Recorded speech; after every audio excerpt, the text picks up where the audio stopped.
Now, you were really cool, Dre. That 2011 year, you started tweeting at Tiger Woods. I want to read some of the old school tweets as young Andre Gonzales, 12 years ago, tries to get Tiger Woods' attention. Says, Tiger, as you probably know, my birthday was this week. I believe you owe me a night around a campfire with songs and s'mores.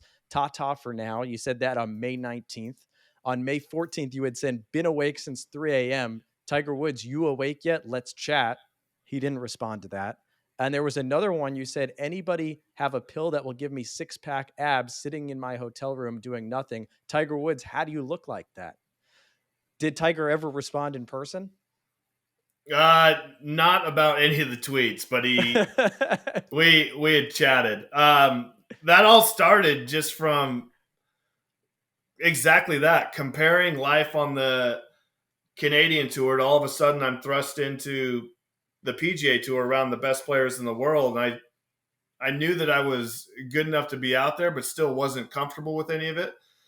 And so it was kind of right when Twitter was becoming a thing, and I had drinks with a friend of mine and asked. I didn't really understand what Twitter was, so I was asking, like, what is this for? I don't understand why people care what anybody else posts. She goes, well, you're a perfect example, because now that you're on the PGA Tour, people are going to want to know what you think or how you're doing out there. How's life? She goes, just think of something funny. Like, maybe you should tweet Tiger Woods or something. And I had a beer to my mouth, and I was like, that is a beautiful idea. And so that's kind of what got it rolling. But the idea or the premise behind it was to compare Canadian Tour, mini tour life, which is in retrospect kind of the same as far as you're playing golf for a living and making money playing golf, to the highest person on the planet that's doing it, that's the most successful at it.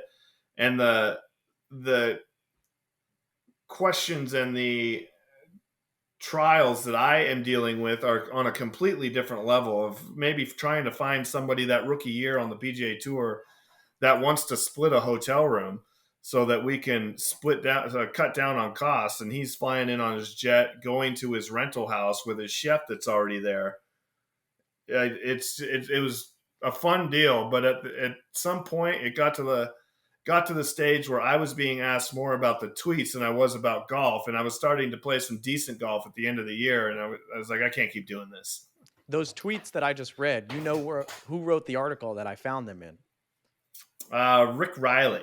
Rick Riley. You're talking about a peak golf journalist of the time in 2011, spent his time on ESPN.com writing about this. You said Tiger never said anything about it, but did he communicate with you? It sounds like he at least, or did you play with him? Did you ever come into contact with him? No. We said hello. We saw each other at the Greenbrier.